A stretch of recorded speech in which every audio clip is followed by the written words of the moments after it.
Code 1, Civil Priority. Isolation now in effect. To avoid the risk of contamination, please stay indoors and await further instructions. Good evening, Tribe World. It's George here. I'm back once again with another fantastic guest. None other than creator, legend of the Tribe. None other than Raymond Thompson. How are you this evening, Ray? I'm not too bad, thanks, George. It's my morning, though. Of course, you're in England. I'm here in Australia, and it's very early in the morning and quite late in the night for you. And how are you, George? It's amazing since we last spoke. When was it? About November, was it? Yeah, it was around November, December time. I can't believe sort of what's changed since December, how the world changed after our last conversation. It's just been a bit Tribe-esque, hasn't it, so to speak? I've been thinking about that, actually. Who would have ever thought when we were speaking about the launch of AJ's latest book, the Tribe Revolution, who would have thought that, 6, 7, 8 months later, that the whole world has gone tribal, you know? And how are you coping, George? What have you been up to since then? You've been how is it in the UK? You're not in lockdown anymore, or you're able to go out and about?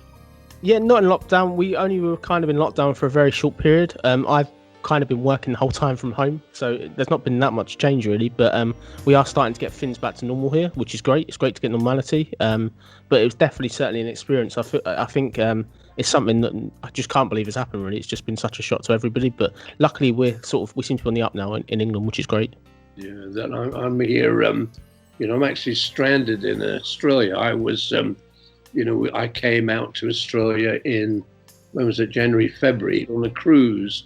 And I was going to, have holiday home in Australia, in a province, Queensland. Our Australian listeners will know it's on the Gold Coast and a beautiful part of the world. And I spend a bit of time out here, normally just on holiday. But, I came and, of course, COVID happened and then the borders were locked down. And so I'm still here, So, and George, I don't know if you've listened, but I've been... it's been an interesting time. I've been doing a lot of podcasts with the cast, and I think a lot of our tribal brothers and sisters around the world have enjoyed that. I've certainly enjoyed the opportunity to have a chat with them, and really all thanks to you. You over the years have always been chasing me up to do a podcast, and so that kind of gave me an idea. I thought, maybe I was going to have. I didn't know who would host it, and I'm not the best interviewer in the world. I'm normally used to being interviewed, but I've enjoyed it, and the cast have been terrific. And George, so your routine is okay, and some of the listeners might wonder what's happening in Australia. It's still going very well. That unfortunately, up in the province of Victoria, they had a second wave, and so people are still kind of in lockdown there. Down here in Queensland, which is a different province, that there's a few active cases, but and again a bit of a second spike where and in New Zealand had 100 days with no cases, but there was a bit of a spike there. So I've been speaking with some of our cast who are doing the audiobooks, and they they're stranded at home now, and that's delayed that by a little bit, because they can't get out and about for the recording. So it just takes time, doesn't it? Really, you just got to keep going and keep safe and well, and I hope all of our listeners are all happy and safe and well. And George, just one thing, you'll probably hear birds. I should apologize to you and our listeners. I'm outside, right, speaking with you. I have a little Florida room, so to speak, which is in the garden, and it's a good Wi-Fi signal. But all the birds, it's quite subtropical Queensland, and they drive me mad every time I come out. They start to make hell of a noise. So there's nothing I can do about the bird noise. So apologies, listeners. I'm so sorry about it. I can't do anything about it. And anyway, it's fine. It's good to hear you, George. And your wife is. I know she's a nurse, isn't she? That's correct. So obviously she's been dealing with a lot of it, sort of the front end, if that makes sense. I think it was definitely hard, but it's great to see how united this country became. It was almost like a tribe, almost in that respect. I don't know if it was similar for you in Australia. Yeah, very much so. I think there's a collective consciousness when we face adversity, where when it's all said and done, you kind of shoulder to shoulder, you kind of unite, don't you? And you You do. look out for each other, and that's very important. And it is. It's but I mean, well done to your wife. I mean, it's essential workers, and what brave people. I mean, to keep everything going, whether it's stacking shelves in the supermarket, and it's that's what's a sobering reminder, really, I think, to everybody, where you realize the nurses and doctors, I mean, they're heroes, really, and Yes, they are.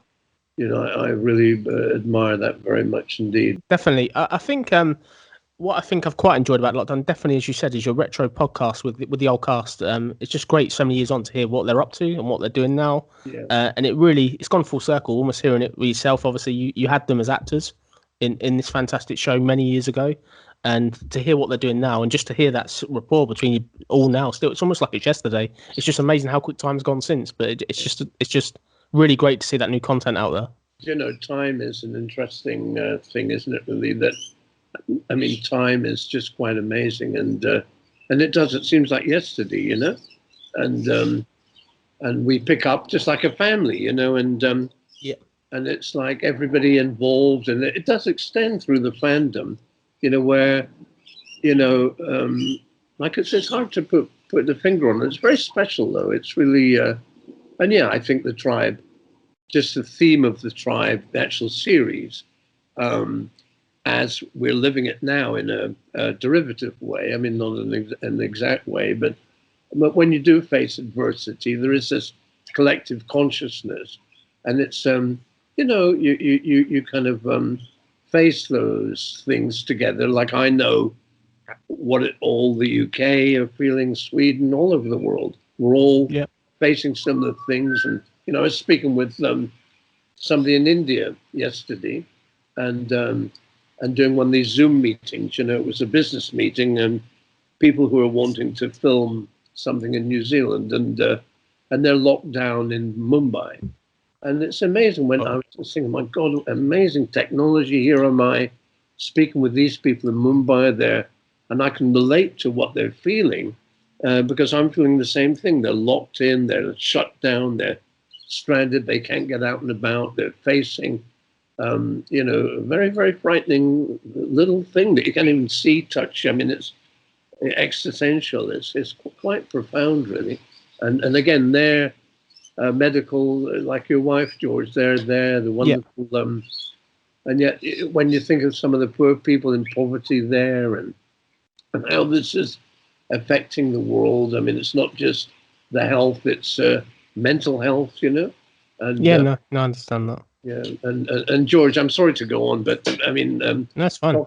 Talking about audiobooks, which we would before we were recording, that I do get a lot of emails where people are saying, I don't know if anybody's read the books, but if they've read My Keeping the Dream Alive, and I refer to the kangaroos, and people are saying the kangaroos still there, they are, and I'm sitting right now looking at these kangaroos at the bottom of my garden.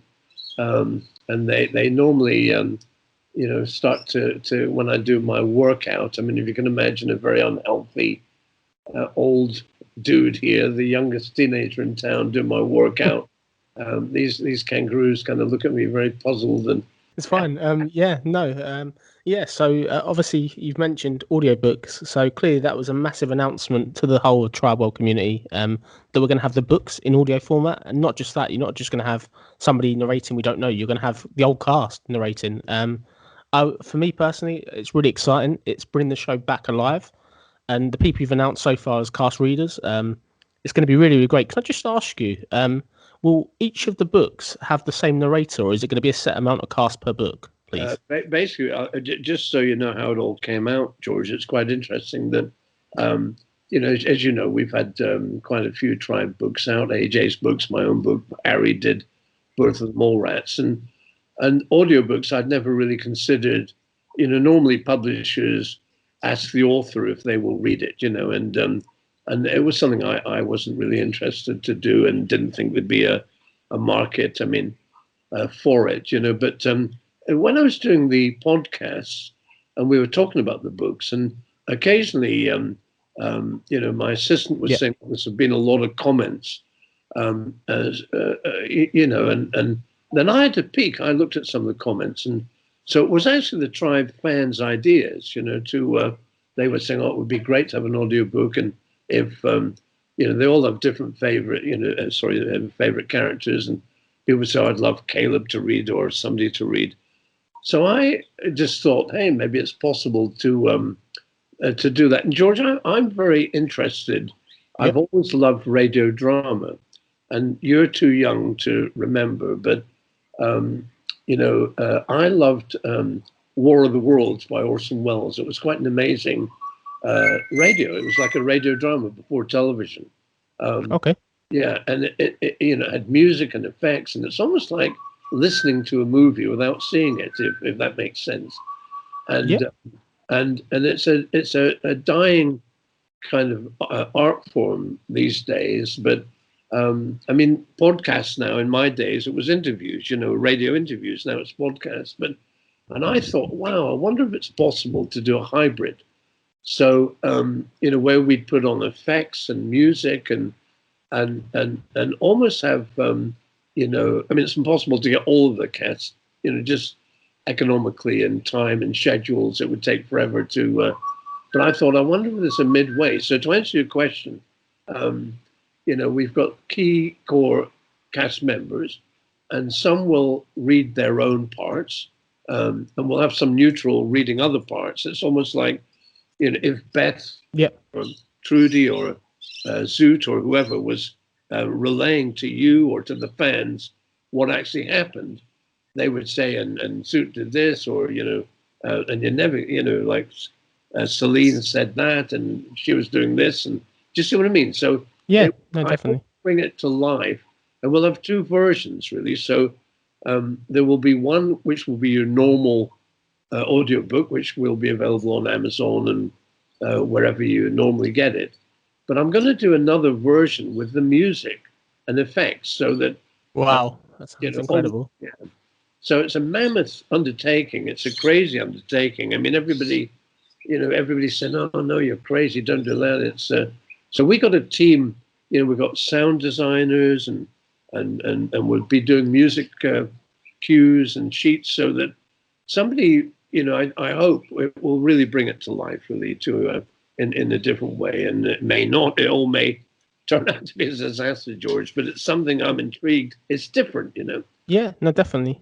Yeah, so I really like the test reading that Matt Robertson done Slade. I felt it looked incredible. It sounded kind of incredible, and it's just amazing. Like, I've obviously read the books, but to see them with actual Tribe cast performing them, it's just almost like watching the show again, just like I was back sort of when the show was on, which is fantastic to see. Great. No, I mean they're it's just, I mean, all of the cats are so talented and very passionate, and that they, I can tell you that, they're sending chapters as they're coming off the line, and it brings it into a different dimension. It's really quite amazing. But that's going to be interesting, George, when they hopefully will have them all available, around maybe November, December time. That and then in addition to the three AJ's books, we're doing Birth of the Mole Rats as well, and I've been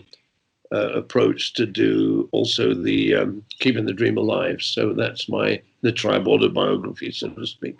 So we'll be doing that, and that will be available. Yeah. So that's fantastic news that it's going to be potentially this year. That's really soon. So I think a lot of people know what they're going to have on the Christmas list this year already. So thank you for that fantastic information. Just kind of going to go on to another bit of massive news that broke this year, which was the release of the Tribe game that's coming out. So for me, I was really, really excited. It's certainly something different. It's something that, with the whole lineage theme of the show, I think it's going to be epic. I'm really looking forward to seeing it. Just got a few questions about the game. and just it's great while I've got you here just to ask them really. So I'll start with the first one. It was do you know, please, Ray, if the tribe game has got a name yet? Has it been named? Not yet, George. No, but we're we're working on that, and not an official name, so to speak, right now, but we'll announce that as soon as we discover one. No, it's brilliant. And just another one as well. Do you know sort of what time period the game's going to cover? I understand it was originally going to be season 1. Do you know if that's going to go as far up to season 2, or is that going to be like a separate add-on? Yeah, what we're doing, I mean, and I should give a shout out to our game developer. She's enormously talented and lovely to work with, and is very, very pedantic and very keen to, honor the creative integrity of it, and that's fabulous. I mean, and George, I must confess, I'm quite, I'm not a gamer. I don't play the video games, so I'm not very. But we do have a team of young people also involved in this who are gamers and very much into it, and that's between our developer and the team, that they're making sure that those, I mean, if you're a gamer, I hope you'll be pleased with it. So really what they're, we're kind of going up to, we're hoping to get a demo available, which will be out, I hope, by Christmas. And that will be up equivalent to maybe the first 8 episodes, when Zoot dies. And then once we continue developing, because it takes a long time, George, as you can appreciate, to get this done, that the actual, the first game will be season 1. Then we'll have add-ons for season 2, 3, 4, 5, then the books. And so it will be an ongoing thing, the storylines, and it will enable the player, to kind of interact, to join the Malrats, have their own tribe, to, it's a very exciting, and they can date if they want to. They can date. They'll have quests, tasks, and dangers, and different things that they have to do, but the fundamental storyline will mirror the evolution of the tribe as we know it. So you can tap in and out, and it's very exciting, and it's sounds great. Yeah, it is. It's really. In fact, I'm just making a note. We should probably, I think, for the Tribe fandom, I'll have a chat with our developer, and see if we can, give some updates visually. We can maybe do another podcast.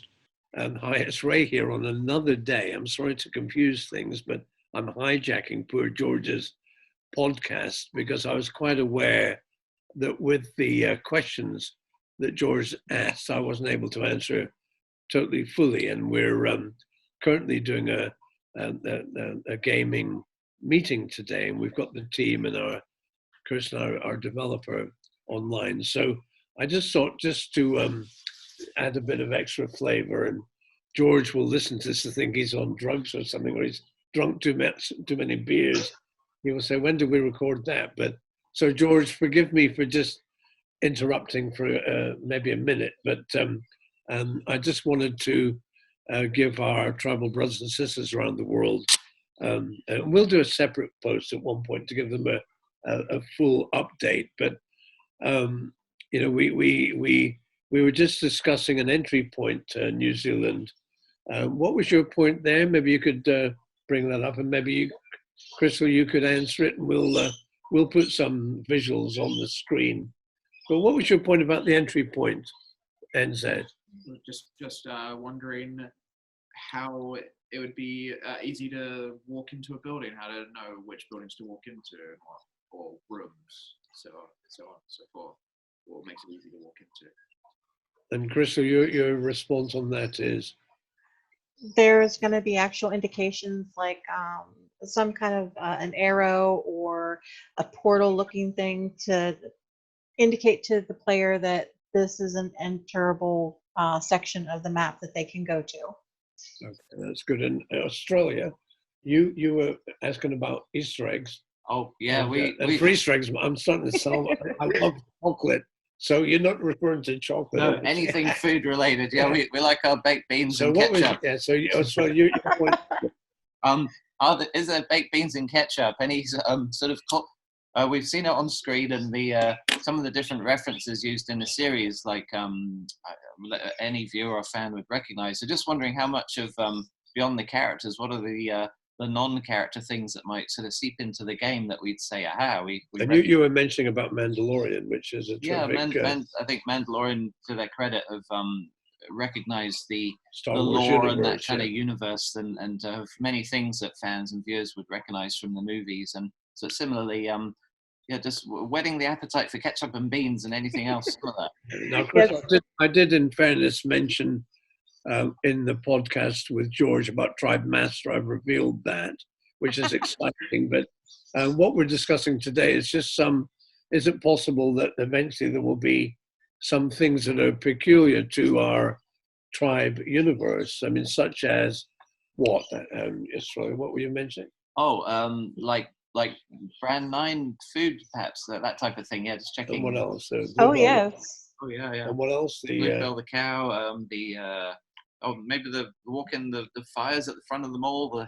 Yes, and I was also wondering, I mean, some of the fans will laugh when they say, I'm asking, is there any chance of getting an owl in there and a moon?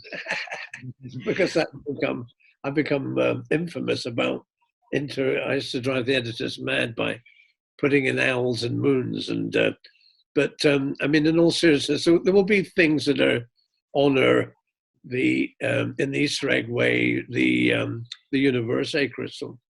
Yeah, there are lots of nods to different series. There's lots of nods to different visuals that are going to be in the actual game itself. You might not see it whenever things are displayed on Facebook or leaked for the fans to see, but trust me, they're there. You're probably going to be able to, go to a cooking base and make those beans and toast that, Right. on the burnt crackers. Right. So yeah, there's lots of nods, and it's up to the player to kind of look and see if they can find them all. No, that's great. Well, I'll get back to George's podcast. This is just a quick insert, and for anybody listening to the podcast, look out for future updates. We'll do a separate one in a few weeks from now, maybe, and we will be able to give you some more detail and some more visuals and background, and as that. So, but it's all coming together very well. The team and poor Chrissy, you've got a lot of work on. It's a lot of work, but they're having fun doing it, and it's all coming together very well. And I'm very excited when I see all the stuff that's been shown today. And we've got a meeting between Australia, New Zealand, and America today. So that's all really multinational working on this, and it's all fun, good stuff. Just another one regarding the game. Do you know if there's going to be any new characters that we've never kind of seen before that will be like weaved into kind of the season 1 that you're doing, as far as you're aware? I can give you a little bit of a. I mean, the one that you've never seen before is Tribe Master, and Tribe Master will be in the game, so that's a bit of an exclusive. And but no, there will be. I mean, eventually, when the book, you'll get the books, the characters in the books, when we get to that down the line. But no, there won't be any. We'll be sticking to the storylines, really, of the series. Brilliant. That sounds really great. I'm really looking forward to trying the demo. Really looking forward to seeing how it progresses. And the fact you said Tribe Master in there, that's one of the mysteries that obviously everybody's kind of been waiting for.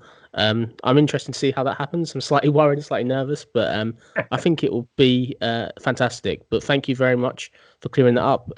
Just a couple of kind of other questions I've got. So is there any kind of update on like Series 9 in novel form? And do you know sort of if there's going to be kind of a date on that? And potentially like a title? That's a good question, actually. That I'm due to speak with AJ sometime next week, and it's interesting, George, because I'm intrigued and particularly now with COVID, when we're seeing when I look back to the tribe, the backstory, and we obviously pick on episode 1.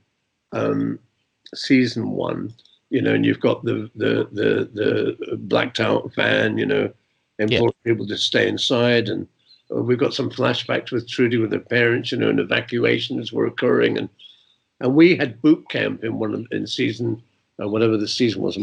They all coalesced, but you know, with the dance and the teachers wearing their masks and the barcodes in the boot camp. I don't know if any of the viewers remember seeing the actual and it's quite weird, you know, all those years ago, where, you know, I was thinking about logically what would happen, like social distancing and masks and the barcodes, and you know, to see who's safe, who's not contaminated, who've been tested, and really it's a long way around to say I'm going to speak with AJ and to say I wonder if we should do a novel which is the lead up to what happened, taking it right up to that time we see, you know, Chloe on the streets, you know, and that could then examine each character and their backstory, how they came together, you know, and how they survive what we're as a world living through right now. You know, it could be quite interesting. And that sounds absolutely fascinating. Definitely, just to kind of put that further detail into what we do see on episode 1 of season 1. I think it would be fascinating. Yeah. Now it may be that we do a follow up to Revolution, but that would not happen until next year. Really, it may be that we, you know, that we come back to the kind of prequel, so to speak. I mean, meaning the backstory of how did they get into that position? You know, what happened, and we allude to it in the books. Originally, I was going to reveal it through the books, you know, but and we do touch on it in some ways. But I thought it might be an interesting, you know, I don't know, you know, it's just. But to answer your question, yeah, hopefully, I mean, as long as if the Tribe fans want to do it and AJ wants to keep doing it, and then we'll do it, you know. And that's great. So there's lots of stories to tell, that's for sure, you know. Perfect. What I was going to say is, how many more? This is kind of quite a long-winded question. So, how many more kind of books do you think you'll kind of be able to kind of do with the overall story arc you've got planned out for the Tribe? Do you think there's a lot more kind of material to go, or are we kind of near the end now a little bit? Tons. You know, there's lots. I mean, the one thing is that you know, in the theme, George, you know, building a new world and social justice and self-reliance, all the themes we touch upon and the characters, it literally could go on forever, you know. That's all great. That's brilliant. So a few more questions that I do have. So I've got one. So where did you get the inspiration and ideas for the techno invasion? And kind of what was your memory of filming the finale of season 3 at the Kea Air Force Base in the Balls? Where did you kind of get that inspiration from? Yeah, it's quite interesting because, again, in the Keeping the Dream Alive, you know, there was debate whether the adults should come, whether we show adults, not show adults. And we wanted a big cliffhanger for the invasion, and really the production team. We went out to the Air Force, the actual Air Force, to get the big plane and the parachutists. You know, the people that were kind of. And it was really, you know, it's interesting, George, when. You know, when you marry logistics with the creativity, in other words, there was many things that were written or that I wanted to do that we didn't really have the budget to do or couldn't do, so we had to amend it. Equally, there were some things where we thought, oh, good, you know, we've got the ability to get an aircraft and get a bunch of skydivers. We can kind of write a scene around that. And that's where it kind of comes. So it's inspiration and sometimes perspiration and sometimes needs, you know. So the creative tiller of the vehicle on the journey alters according to a lot of things, you know. Cast, if somebody's sick, if they're unhealthy, if they, you know, if we've broadcasters' notes, or sometimes the audience, you know. Broadcast so that the audience don't like this or that, or sometimes regulatory bodies, you know, where, you know, we weren't allowed to get too much into the storyline of Celine and May. You know, in those days, the regulatory bodies, as crazy as it sounds, we we were prohibited by examining, themes of, gay relationships or transgender or whatever. Now it's a little more free and rightly. I mean, it's. I don't think creative people should be inhibited by, but so yeah, it's a number of ways really. And then the second part, how did I feel? I felt really strange because I didn't, I always thought there would be a sequel. I thought there'd be movies. I thought it wouldn't be the end. It was the end of the beginning, so to speak, and that it would go on. So I didn't feel. I know the tribe felt a bit strange. That the cats, they felt knowing it was the last scene when they were going on the boat. Like it's, but it goes on. We keep going, really. And Thank you for that. No, thank you for sharing that. Also, another kind of question we got is about this screenplay. I remember ages ago reading about you working on a screenplay, and kind of in your book you do hint about it. What kind of happened there? Okay, that's a good question. And George, what I might do, if there's of interest, I might do a volume 2, so to speak, and I might actually also release the screenplay. In the book, it was a works in progress, and I can reveal what is in the book wouldn't have been in the actual final screenplay. That when you develop, and again, I hope this isn't boring to a lot of our listeners, but the industry is very, very. There's a thing called development hell, and when you're developing something, it's hell, because it can go on and on and on. And, and I understand that because to underwrite production costs to a movie, you're looking at over $100 million sometimes, and if it was me, I'd write a check and do it tomorrow, but the truth is, you've got to raise production finance just even practically to, and it's even a television series is enormously expensive, and that money people don't work for, it's just what it is. So it's a lot of work. So the actual screenplay, I had so many different versions, and that screenplay in the book isn't the version, but it was shown. I put it in there just to show the process. At that particular time, that's what I was working on, and subsequently, since that book, from that time until this time, there's been a lot more versions, until I finally kind of got the version that I thought would work. And that's what I might release and publicize, just so that people, are fans, if they're interested, they can read it, That sounds great. We're going to kind of go to some of our listener questions now. So we've had quite a few questions, and I appreciate everybody sending the questions in. I'm going to start with the top one. So, hi, Ray. I hope you're well. Just in case there aren't any more books, can you tell us now what happened to Danny? I'm so glad Bob the dog found his forever home with you, and he was a very lucky boy. Just from hearing how about you talk about him, it's so obvious how much you loved him. Keep the dream alive, and that's from Victoria Lawson. Good morning, Victoria, or good evening. Thank you for your question. That, I can... I'd love to tell you what happened to Danny right now, but it might ruin the next book. So if you don't mind, I'll refrain from getting in too much detail. We do know, obviously, what happened in our kind of story sense, and but I shouldn't really, I'll get hounded by everybody with spoilers if I do that. And Bob the dog.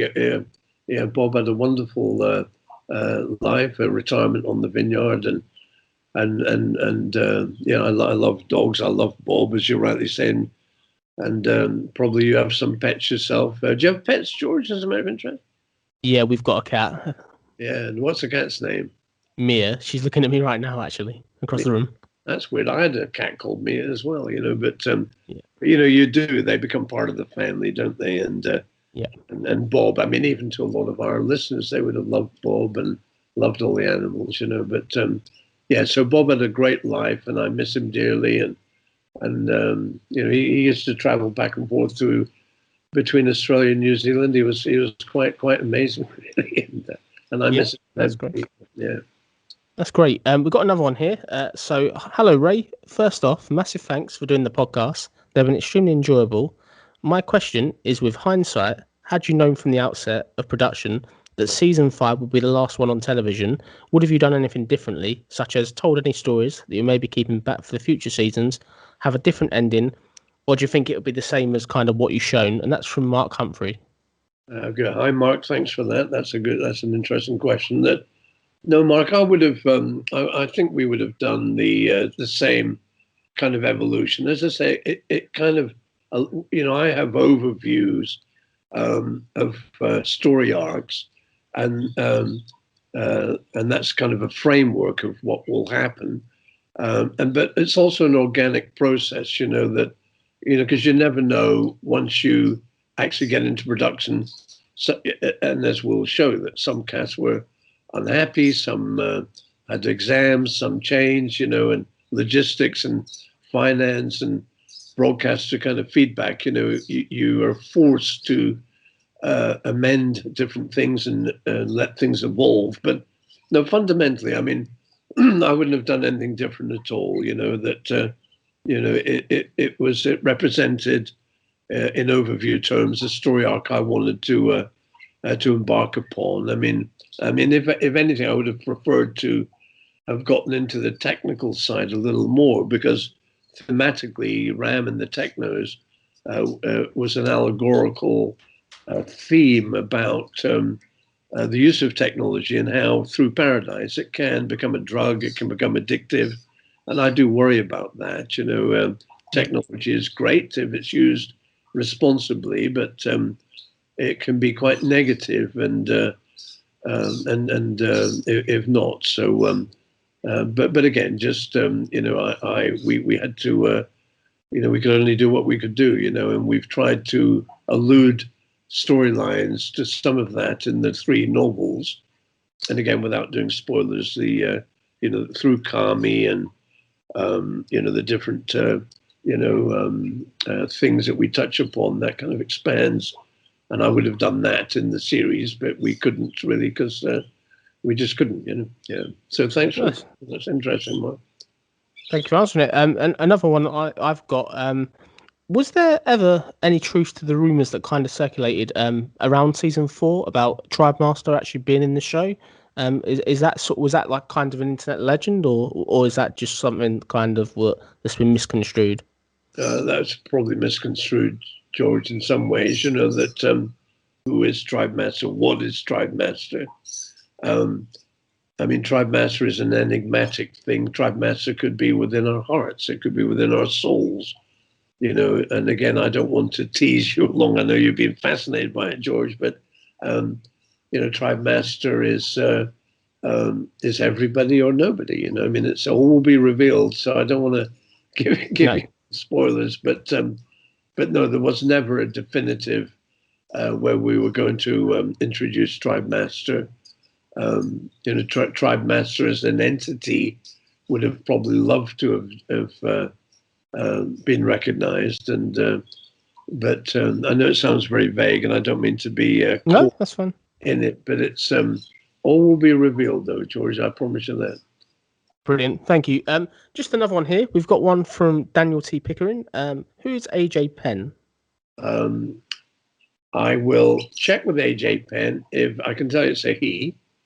If he is happy to reveal the identity, but it's a pseudonym of an established professional writer who I think is very talented and lovely to work with, and I'll check with him if he's happy to reveal the identity. A lot of novelists, George, because AJ also does screenplays and under his real name, and probably likes to segment and differentiate, and some of his other kind of works. Yeah. And the problem is because he's not created the tribe, or that's why they like it's interesting. My mentor was a man called John Briley, who won the Academy Award for Gandhi, and he and I collaborated on my very first novel, and his pseudonym was Tribe Daly.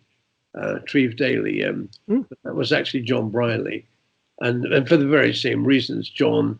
I mean, at the same time as him writing the screenplay of Gandhi, a wonderful screenplay for the movie Gandhi, we were doing my first novel called The Number to Call Is, which incidentally may or may not, we're very close to that becoming a movie. So, I'm busy working on the screenplay of that after all these years. But yeah, so it's, again, it's not to be secretive. It's just professional people. They like to, they like to sometimes segment, their kind of activities. But I'll check with him, and if he's happy, I'll get the Facebooks to announce it.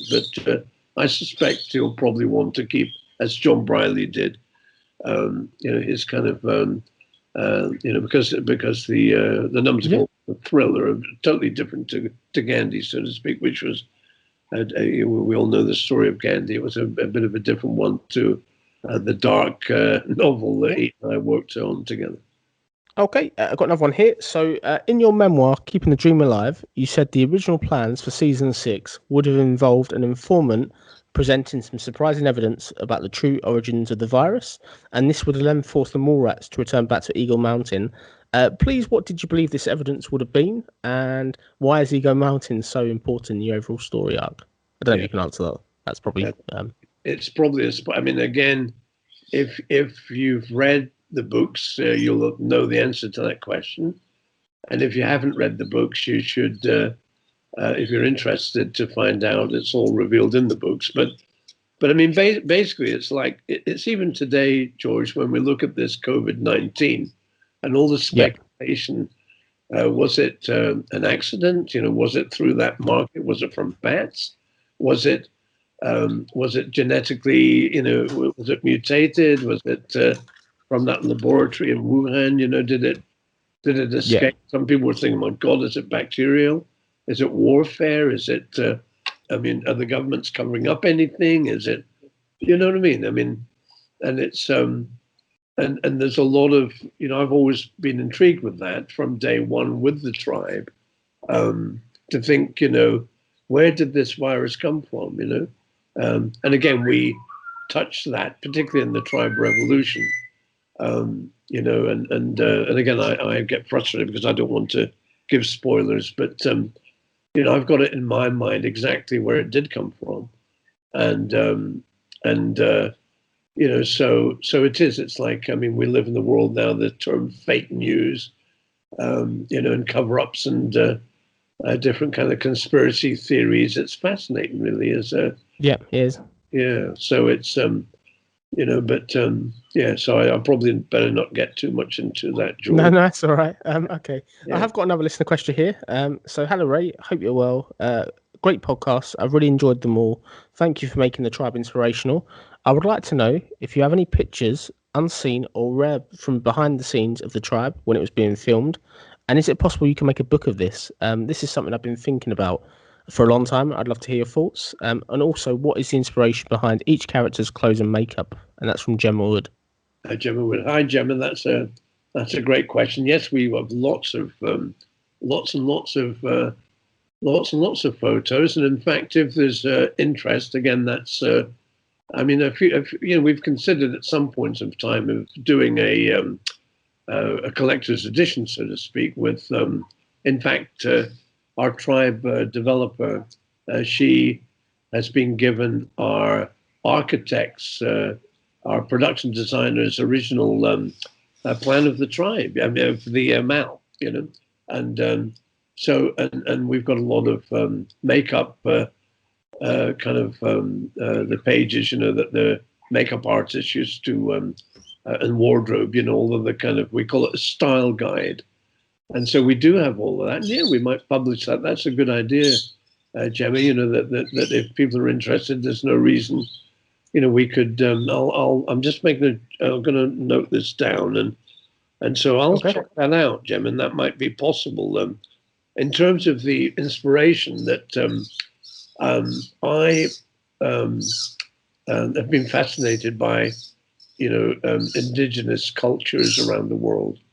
And again, forgive me if I'm repeating information, but particularly Native American, Indian, indigenous, I love I love makeup. I love design. I love costume and fashions and so and there was a lot of the tattoos, the markings. It's now 20 years later. You'll notice. Do you have any tattoos at all, George? No, I don't. But you'll notice a lot of people do. From David. Yep. I mean, they didn't used to. But it's now a lovely way of expressing yourself. And people that have tattoos, they'll either do it as a memorial to somebody that's passed, or a love of their life, or a significant moment in time, and people they love, or whatever, And so within the tribe, every marking, in my mind, links to the story, from Bray's tattoo to Ebony's to, and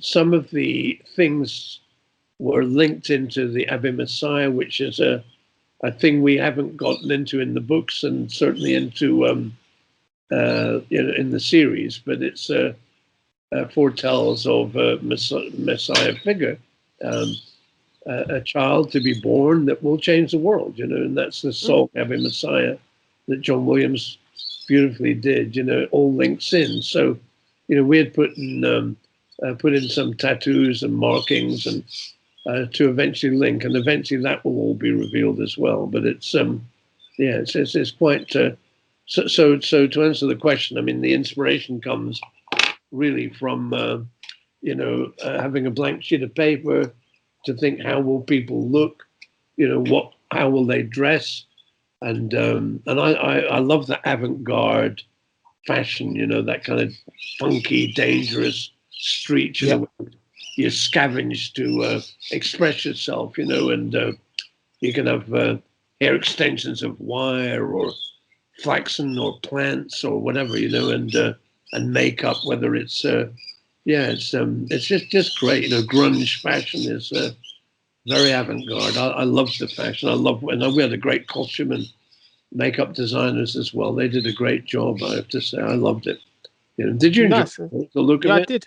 I think it was very sort of, when you switch it on TV, I remember the first time I ever saw the tribe, you're just looking at the costumes and you're just like, wow, it's eye-catching, it's different. It's, well, what's this? And instantly you're glued to the TV screen, and then you see one episode, and then you have to keep watching it and watching it and watching it really, and it's just one of the things. Even now, it's timeless when you can go back and watch episodes now on DVD, even online as well. It's amazing how well the show holds up even in 2020.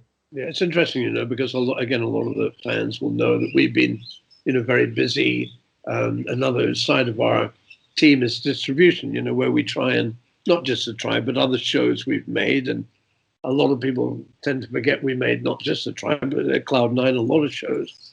And we've been dealing with streamers like Amazon Prime, and some people at Amazon Prime said, I don't know, people would be interested. I mean, the show's 20 years old. It's probably out of fashion. And we say, no, please look at it, check it out. And they checked out and thought, my God, this looks like it was filmed yesterday.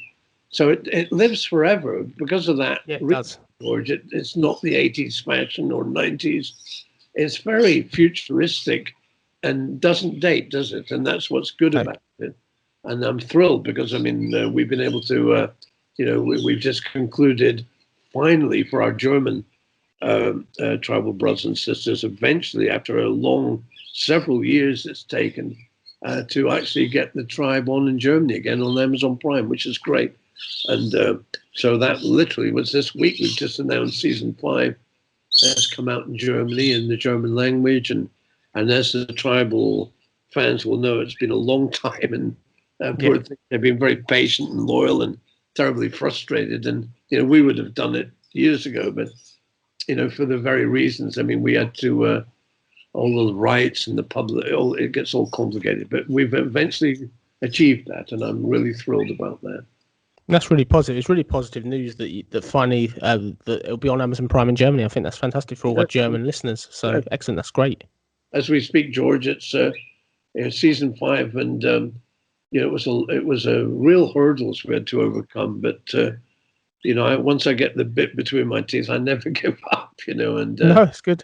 So we eventually got there, and I'm thrilled about it. And it literally is. I mean, if any tribal fans listening in Germany or Austria or Switzerland and in the German language, it's on Amazon Prime, and that's literally taken like years. But we've done it and achieved it, so that's great. That is great. I've got another listener question here. So, after both me and my son got diagnosed with autism, I begin to wonder about some of my favourite characters. Bray mentioned the changes of the world they lived in were the hardest on Trudy on anyone else, but he never elaborated why. We see her quickly switch from one mood to another, then be completely oblivious to things going on around her. Sometimes she seems distant from any emotion, where other times she seems overwhelmed by them and seems to have meltdowns. This made me wonder, perhaps was Trudy written as a girl on the spectrum? In addition to this, were there any characters created with any other special needs other than Paul? And that's from Sabina Vanderblock. Hi, Sabina. That's a familiar name. Sabina's a great supporter of the tribe, and that's. I hope you're keeping well, Sabina. Sabine, is it Sabina or Sabine? Sabine, I always thought that. Sabine. Yeah. So Sabine, that's again, thank you for the question. An interesting one that obviously Harry and the writers have their own take as well. But for my own being on the autistic spectrum myself, I guess I try and empathize and wonder what a neurotypical would do or say or be, and it's interesting when you're writing. I did a screenplay once called The Uninvited, which was about aliens, and you don't need to be an alien to write about aliens, So that's why you can write. A male can write for a female, somebody 20 can write about a character who's 80, but you tend to write from your experience. And so I think, to answer your question, Sabine, that for me, probably there's a lot of special needs in all of the cast. I think Jack was certainly written with or developed or portrayed as somebody who was probably on the spectrum, as a geek, somebody interested in, very pedantic, and where Trudy was concerned, I think mental health is something that really has never been portrayed accurately in a lot of drama. And, so with Trudy, I was always wondering, is she bipolar? She's certainly got issues. Why does she have issues? And again, without spoiling, I don't want to get into the backstory, but, maybe through her parents, or is it genetic? Is she on the spectrum? And one thing I'd like to say, George, if I may, I know some of the team was saying, there's been a bit of a backlash in the first book to say, Trudy wouldn't act this way. And a lot of the listeners will know the scene I'm referring to on the boat. But, when people are caught in a survival situation, for example, some people drink their urine, that rather than, if you're lost in the forest, you can survive. And when people are faced in a traumatic survival situation, they can act in a totally, not in an uncharacteristic way. What you do to survive is quite amazing. And, cannibalism even occurs. There was a true story about, I can't remember the name of the movie, where a plane crash, and they, the dying to survive, they ate those that passed, cannibalism rather than to survive. It's frightening what you do. And so if you're, if you suffer from a mental illness, it's rather like being an alcoholic.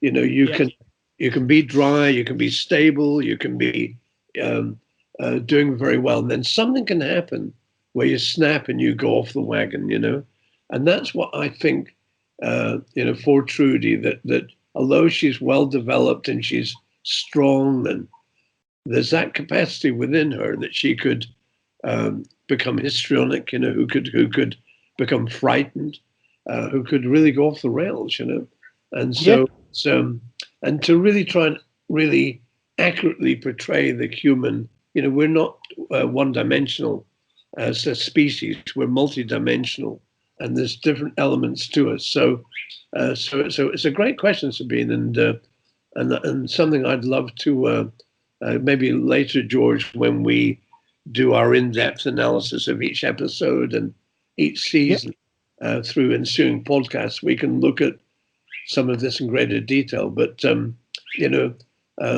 I'm very proud of Harry and the writing team. I think they did great work on the scripts and my humble kind of, me steering it through. I always wanted to really portray each cast member multidimensional, so that there are dimensions. And Trudy is a fascinating character, and Tony is such a wonderful actress as well. And it's great to hear Tony reading her stuff. It's wonderful. I mean, she's so gifted, as indeed all the cast are. But Trudy, had this capacity of, she could turn, for all that she's strong, for all she becomes a mother, and mothers. I mean, they will protect and do anything for their children, but that doesn't mean to say they're immune from struggling in adversity. And so it's if that answers a long answer to the question, I know, Sabine, but it's hopefully we can examine that in ensuing novels and get more into the backstory of Trudy to show why she's that way. But well observed, and that's a very astute observation, Sabine. But I think you'll find all the characters have their quirks and nuances, and but yeah, there's no doubt a lot of them have special needs just by definition of demographically. I mean, a group of people that you'll know, people, George, that Sabine will as well. We all have. It's hard being a human, isn't it? Yeah, it is. Yeah, it's definitely. We have days. Going into another question. This is kind of a 3-part question from one of our listeners. I will start at the beginning part of it. So, hello, Ray and team. Hope you're all well. Thank you for the podcast. Whatever happened to the captured tribe leaders, more specifically Moz, after the Technos invaded at the end of season 3? Were they used as guinea pigs in the VR experiments like Amber before she was rescued from the Techno captivity? Or did they wind up in cages like Alice, Casey, and the Guardian at the end of season 5? Again, that's something. Who's this from, George? This is a 3-part question, and it's from Anna Roshina Wynn. Hello, Anna Roshina. That's a nice name. Thanks for the question. I mean, two elements to that, Anna Roshina. That a lot of people. It's quite interesting how popular Moz was, and.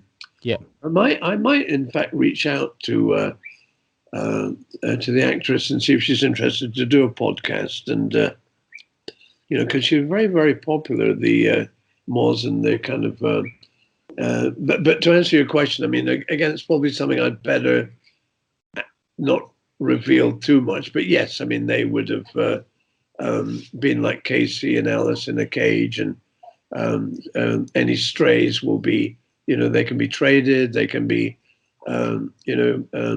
forced to work as servants, or in the fields, or in for the Technos they would use guinea pigs, I guess, to test out different things. I mean, in much the same way that one of our members of our team that are doing the Tribe game is a big World of Warcraft fan, and is working on something.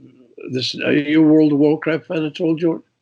I'm not. I play Football Manager. It's probably about as advanced as my game playing goes, really. If there's any World of Warcraft players out there, you'll know that this particular week, this is around 23rd, 24th, 25th of August. There's something that people are testing and to see if there's any bugs. And this, this probably a beta. Is it a beta, Ray?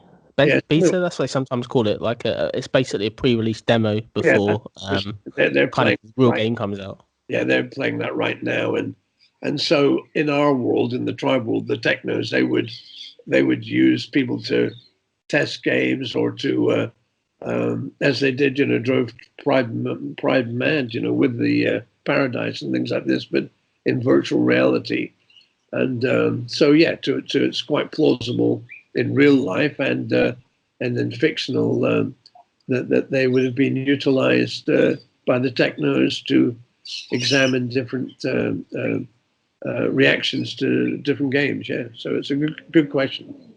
Perfect. There's another 2 parts to the question.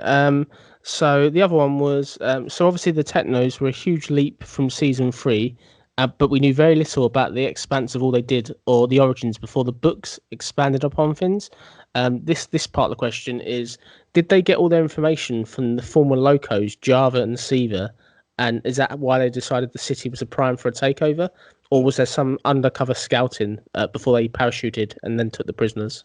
Yeah, again, George, that again, and I'm sorry, I don't mean to be evasive. No, that's all right. Sorry to sort of. And that's all right. No, it's a good question and a valid one. But again, it's all in the books, and and Ram does a lot of the backstory and explains what had happened and in a bigger picture, because it does link in to the collective and the character known as Kami and that whole thing whereby again I can answer some of it that we are familiar with the internet right now. We all use the internet and it's changed our world, and we imply in the books that there was another underground, and I think it was called Uthernet or whatever it's called, that I mean in the Cold War that there was and in real life that there was that's where this kind of method of communication long before the internet became available to consumers was available in the Cold War, in the event that there was a nuclear winter and an apocalyptic kind of situation where the governments of the world did have methods of communication, and so you'd really need to read in depth in the backstory of that to understand what Ram had actually tapped into, and the Technos, and through his association with characters like Kami, and what that was all about, and the importance of Eagle Mountain and other destinations where the adults, prior to their demise and in the advent of their equivalent of their COVID-19, as that was evolving, and who knows? I mean, you think today, George, that people are saying, "Oh, there'll be vaccines and life will be back to normal." I mean, we fictionally, as writers, and the listeners will understand, those who want to write, if you let your imagination run wild, and you would think, God, what would happen if the vaccine doesn't work? And what would happen if this is going on in 2 or 3 years and anarchy comes? And what would happen if kids are evacuated for their safety, because they're immune? And what would happen if, do you see what I mean? Yeah, no, definitely. And what it's a bit scary, isn't it? And what would happen if somebody tapped in to think, hold on, all of this trying to colonize Mars, somebody knew in advance. What would happen if there is something? What would happen if it is bacterial warfare? You just see what I mean? And no, definitely. It's frightening, and you can understand that, the world. I mean, poor America with all of the, all this after the George Floyd and all that's going on, and in Portland, and some of the looting and social breakdown. It's really scary, and no, definitely is. Yeah, it really, really is. So, and again, so we explore it in the novels, and it's something that is worthy of a podcast on its own, really. And again, we can maybe have a look at that in depth, George. Yeah, definitely. Some of the motivations of Zoot and the locos and that anarchic, kind of rebellion motivations. Why are they that way? Definitely. I've got a few more parts. The last part of the Anoshina question, I don't know if you can answer this, would be: so did the Technos ever suffer the virus as well? And is it likely they found the cure, much like the Morats, that there was multiple cures? Yeah, there's that's a good question. That there could be multiple cures, but does the virus mutate? Can somebody unleash it again? I mean, and again, my brain's gone. What do they call it where people are asymptomatic? That's right. But they can still spread it. Does it kick in genetically at a certain age? Is it? Yeah. Why are some young people more immune? You know what I mean? Yeah, Why definitely. people, it's quite fascinating, but again, a lot of that is kind of revealed in the novels, and we'll continue examining those elements. So I'll go into the next one. So the next question we had, Ray, this was a double question from a listener. I'll go into this now. And we've had this question a couple of times. The first part of it was Mega a replacement for Ved when Ved obviously left the show? Was Ved going to be kind of the Mega of season 5, so to speak, the main bad guy? So the answer to that, George, is like we had Dan on the podcast, who is a tremendous young man, and we would have portrayed, had Dan stayed in the season, the storylines would have been different, let's put it that way. But we had to make some amends, and some alterations, and so yes, I mean Mega wouldn't have had the same storyline had Ved still been around. Yeah. Brilliant. And the last one, I think. The last one from the same person. This is from Kat Slamansky, sort of as well. I think sort of maybe this is answered in the books partly, but I'll ask you anyway. I don't know what you can answer of this. So if the TV series continued, would we ever seen the adults survive in the virus somewhere?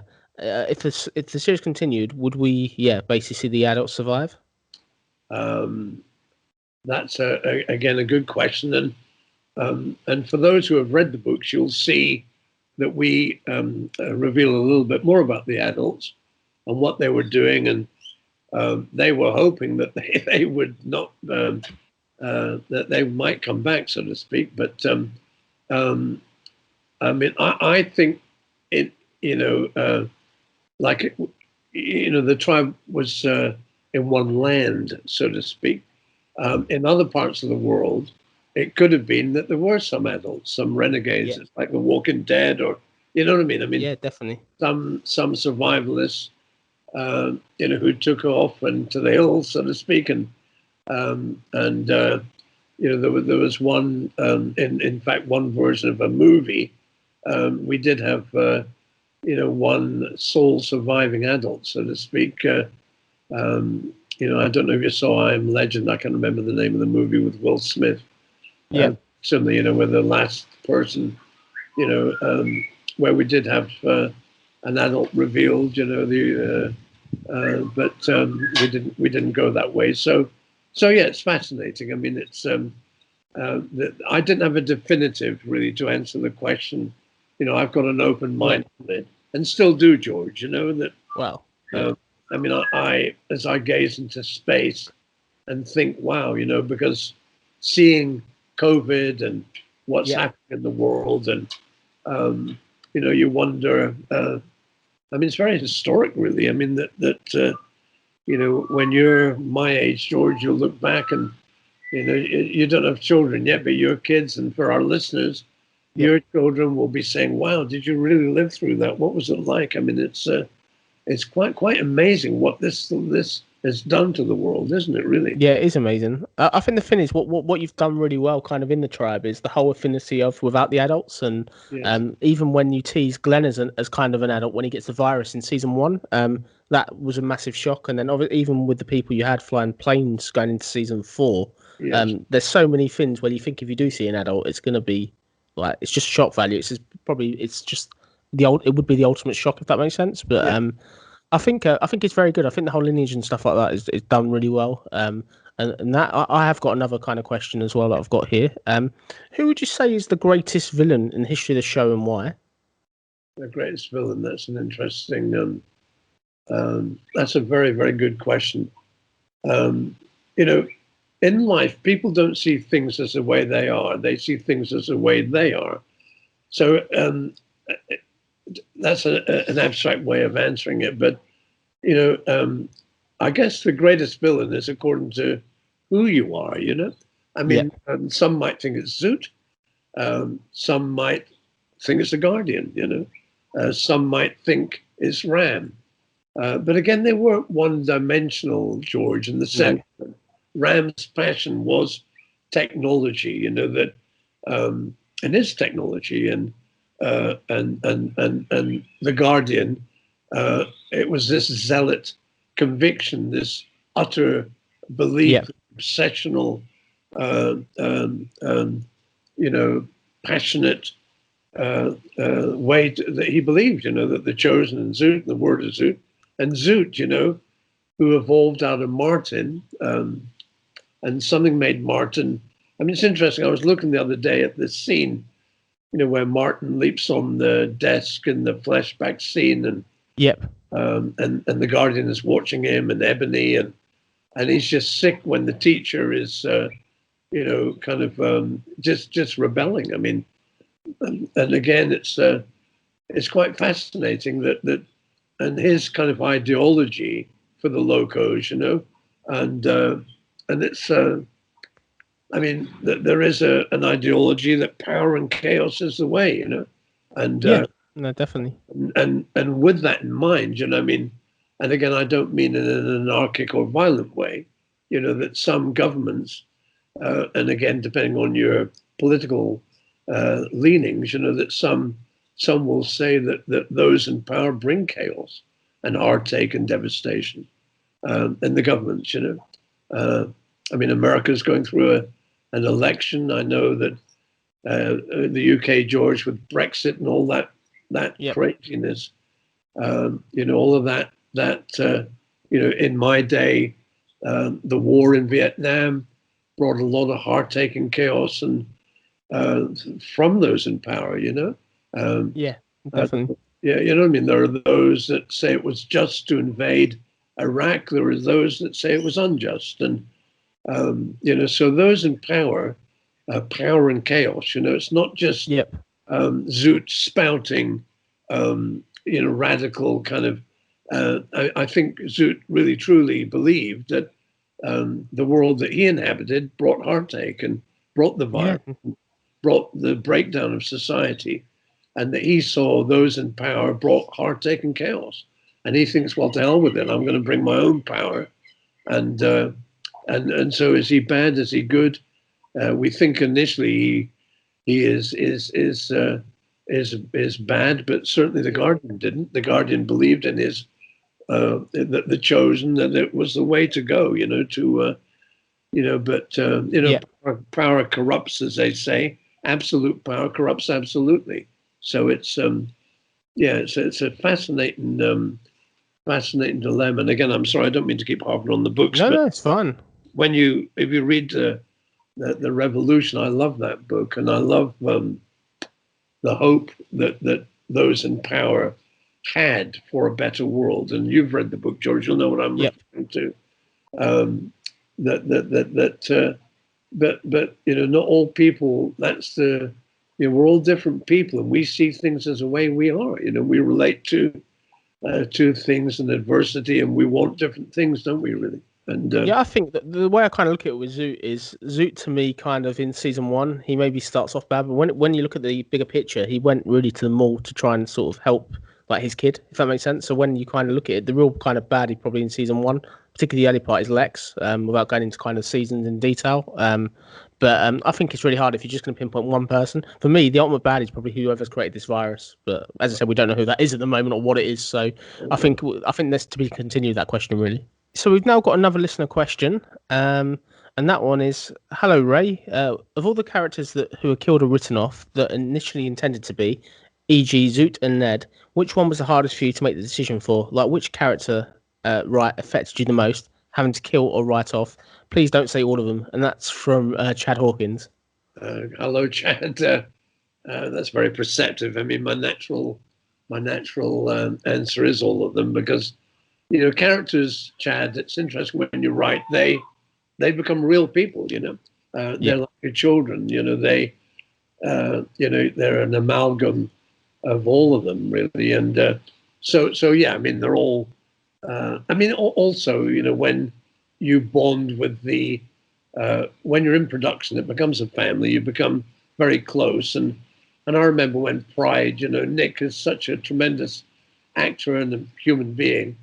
And it kind of broke my heart to have to and same with Ned, Bevan is a great actor, tremendous guy, and it's always hard, because you as a human being, you bond emotionally, and they become real. So it's. But sometimes you have to do what you have to do, and Danny James is very close to me. Danny, I've known since he was 10 or 11 years old when we did the Secret series, and so it was horrendous thinking to kill off. I think probably Zoot, in all honesty, the hardest, because of Danny and Yep. but we had to do it because without Zoot's death, you wouldn't have had the Guardian. You see, you wouldn't have had the Chosen, and so we're always looking as writers for incidents. There's no drama without conflict. There's no storylines without elements. And that was a key element to precipitate the introduction of the Guardian and the Chosen, and to have this ideology of Zootism, which was going to feature as we knew. Yeah. Otherwise, it becomes a bit repetitive if Zoot was only going around in the city in his police car and rounding up strays, and after a while you think, oh no, we've done that, and we need to bring in other dimensions, really. So Yeah, no, that's fascinating. Thank you very much for That's kind right. of answering that. Thank We have got Yeah. kind of another few more questions. So, where did you find? This is one for me. Where did you find inspiration in creating some of the overall cliffhangers you created, and was it challenging to come up with these at the end of every season? That's again a good question, George. That you're always, as a writer, as a discipline, you're always trying to come up with a cliffhanger to tease or hopefully entice the viewer, the listener, the consumer to come back and see what happens next. So yeah, it was always a challenge, always very difficult, and to segue into the next, like in episode 52, you'd try and come up with something to seed and plant what will happen in episode 1 for the ensuing series. So it was always very, very hard, George. But so we'd always try and structure something without frustrating the consumer as well, but hopefully to leave them with enough to make them want to come back and to keep viewing, and we tend always, even episodically, as a discipline, to see the mini cliffhanger, and the same in the books. It's you always try each chapter to have a mini kind of cliffhanger to keep reading, and life is that way in many ways. Where at the end of one day you think, oh my God, I wonder what's going to happen tomorrow. Yeah, no, definitely. So kind of with it, so with your kind of overall story arc, so you obviously in your head kind of where the ending is. So when you started season 1, did you kind of know sort of how that path was going to go involving Techno's Chosen, that lot? Did you have that all, or was you only really going in, this is one season, that's kind of going to be it?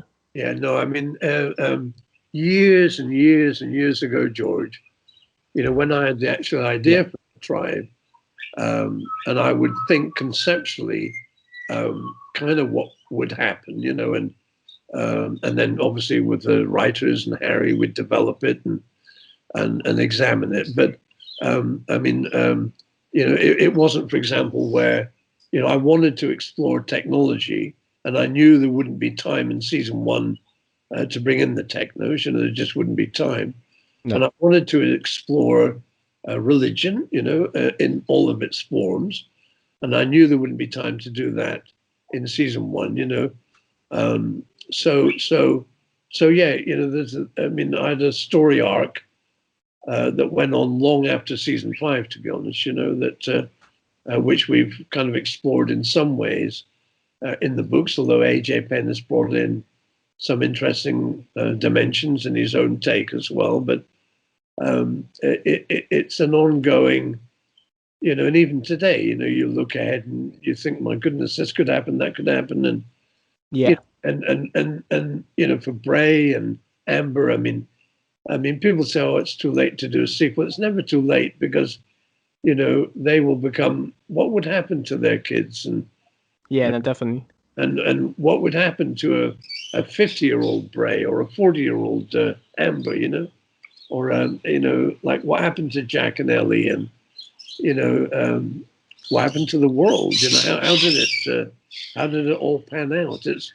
And that's what's fascinating. I mean, it just goes on, and there's still so much that's unexplained, isn't there? That's the thing. There's still even so many years on in all the books we've had and all the series. We feel like we've only kind of touched the surface, really. Still think there's so much more probably to come, and so much more that we are probably. That's the great thing about the Tribe, which is what I kind of love about this new content, is that we're so many years on now, yet we are still getting content, and it's still new stuff. It's stuff that certain shows they end, and that's the end of it. You never get the answers to kind of what you want, but the fact we've got this new content, we've got books, we've got the game coming out, we've got the audio books. It's a real positive way to still be a Tribe fan, I think, or part of the community. No, well, that's really nice, and it's something, George. I mean, again, I get a lot of emails or a lot of questions. Always, will there be, that people say, why don't you do a season 6?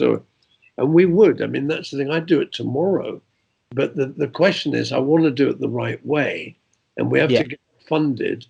And George, I'll allude to this a little bit more if I do another version of Keeping the Dream Alive. But up until the end of Keeping the Dream Alive, where I was talking about we were then developing a movie. And again, I'm happy right now. I can reveal that, and again, a lot of Tribe fans will know that eventually the studio was Legendary, and we were going to do a sequel. And it's a long, long process, where they take the rights for 2 years, 3 years. They take what's called an option. And we work with different people, and again, I can't give too much details, but for the motion picture version, I was working with a director, a tremendous guy called Rob Cohen.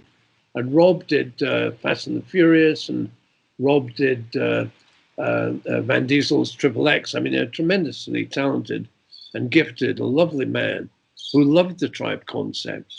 And Rob wanted to direct the movie. He was going to get involved if we did a sequel as an executive producer, and he and I worked with a young writer, a man called Jason Rothenberg, and Jason was a good guy as well, but sometimes their ideas didn't fit with what maybe a studio wanted, or my ideas didn't fit with what the studio wanted, and sadly it didn't come to pass, and that's fine, Yeah. So sometimes it's too expensive. Sometimes it's not expensive. Sometimes the studio would want, if I said, look, I'd like to cast the original cast, they would say, well, we'd prefer that you cast, they give you names, and I know that it wouldn't have been good for the Tribe fans. I think they would have hated it if we had anybody else than Beth playing Amber, Yeah, no, definitely. Or somebody else playing Jack. I just couldn't do it. And sometimes I just had to think, look, I want to remain independent and autonomous, and to do it the way that to protect the creative integrity, for myself as well as the Tribe fandom. And I'd prefer it didn't happen if it was going to be a dog's dinner of something that wasn't truthful to it. If it's going to happen, it's not the size of the budget. I mean, so many big budget movies are a disaster. They don't work well, because it becomes, So George, it's interesting that when that Rob went his own way, and I wish him well, and Jason went his own way, and I wish him well.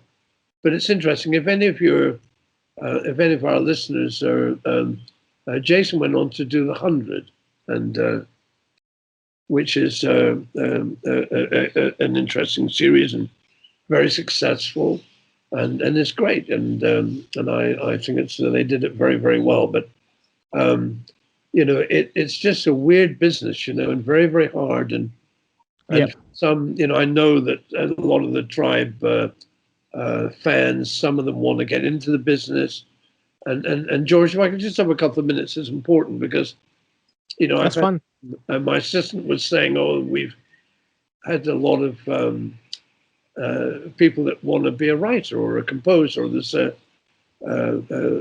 young lad who was asking advice about screenwriting and doing music, and the advice that I can give is to write. To respect the profession, those around you. To don't be cynical. To write. Writers write, and never give up, and never lose sight of what your vision is, because you're the writer. And I got frustrated in Hollywood because, believe it or not, some people, there was one very A-list actor, and I'm not able to, reveal the name because you have to sign non-disclosure agreements. But and their children were going to be involved, and they're saying, "Can we have dinosaurs in here?" You think dinosaurs, it just won't work. It was crazy. And then other people were saying, "Oh, let's get the adults in." Say, hold on, it defeats the whole concept. Point of the tribe, yeah. You know what I mean? The whole thing becomes crazy. So, you've got to remain truthful. Otherwise, I could just sell the rights and let them go and do what they want to do. But I couldn't do that because I'm not motivated by that. That's not what motivates me. And so I'm going to keep trying, George, and I'll never give up. And hopefully there might be a sequel one day. There might be a movie. But if it is, it's always going to be protected, rightly or wrongly. It's going to be the way we want to do it. And that's the same with the books. The books, love them or hate them, are the way that I want them to be, and it's not an egomaniac thing. It's not being precious. It's just, we're not secretaries who take dictation. We're writers, and for anybody aspiring to write, you go and write and protect your vision and do it with passion, and it can bring a lot of joy. Otherwise, you can't live your life trying to be what others expect it to be. You'll never be free, And perfect. You know what I mean? I mean, it's you've got to do what you love doing, and that's what we're doing. And I love the game. I mean, I'm not a gamer, but I love how it's developing.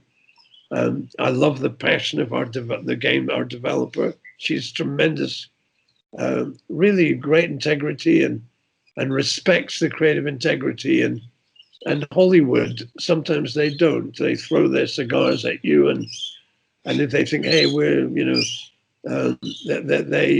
it's terrible. I mean, they don't honor very often. Not all of them. I mean, some are terrific, but I'm talking about the men in suits. The people that hold the purse strings. That they and life isn't that way. I mean, it's creative people, and people like Rob Cohen, tremendously gifted man who, had such wonderful ideas. He would have done such a great job, and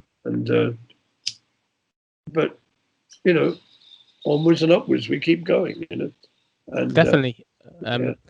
No, that's been rather fascinating. I want to thank you obviously for your time of coming on again. It's been another fantastic interview. We've learned a lot as always. As I said, really appreciate your time. Have you got anything else you kind of want to sort of plug before we close the show this evening? Well, just to wish all the tribal brothers and sisters around the world, I hope you're all well and safe and happy, and it's still a crazy time, isn't it, with COVID? And I just, as always, I'm always touched and humbled, really, as the whole team, the cast, we talk about it all the time, how amazed we are at the loyalty and support, which is very, very special and means a lot. And that's very motivates us to keep going. It certainly motivates me, and that's why I'm delighted to bring the Tribe game, the audiobooks, and hopefully lots more in the tribal fandom, George. We'll keep going. And I'm grateful to you, George. Thank you, as I said, very much for your time this evening. We'll definitely, as I said, hopefully do another podcast where we can kind of go into the seasons. I think a lot of the fans would like to hear particularly some of the backstage stuff, particularly some of the characters, maybe some of the stuff that didn't happen, that could have happened. I think obviously that's a very fascinating subject that's probably been sort of not explored yet. Yeah, I think that would be great, George. I'm happy to do that. We'll linking back. I mean, credit to you. You originally, a number of years ago, actually, were after me to do a podcast, and we didn't get around to it. But you precipitated these lockdown podcasts with the Tribecast, and I hope the tribal brothers and sisters seem to have enjoyed those, and I'll keep doing more of those, and Thank you. we'll with the game, with the audiobooks, with I might do another version, an up-to-date version of Keeping the Dream Alive, to bring that right up to date. And I mean the I think it was Gemma's, whoever's idea it was, to maybe do some behind-the-scenes photos and to do a commemorative edition. We can do that, and I might release the screenplay. I'll have a word with our publishers on that, and but overall, I mean, my final in closing, George, it would just be to send lots of love to everybody in Tribe World, and so keep well, keep safe, keep happy, be kind to yourself. Keep chasing your dreams, keep the dream alive, whatever that dream is. Never give up, and thank you for your support, and thank you, George, for your time. Not a problem. It's late for you. I know you'll have to go and get into your world of dreams and have a kip and a sleep, and yeah, I'll get on. It's Sunday here in New Zealand. No, I'm in Australia. God, I forget where I am these days, but I mean, no, it's fine. And it's nice. And we'll connect again, George. So all the best to you and your family, and thank you. And you keep well and safe as well, George. Yeah, you too. I really appreciate, obviously, you coming on the show again, and thank you for your time and answering all the questions. As I said, I look forward to buying the game and the books as soon as they're out. I'll sort of obviously I'll buy them. I'm quite looking forward to it. That's great, George. Thank you very much. All the very best. Fun. Bye. Yeah, nice to speak to you as well.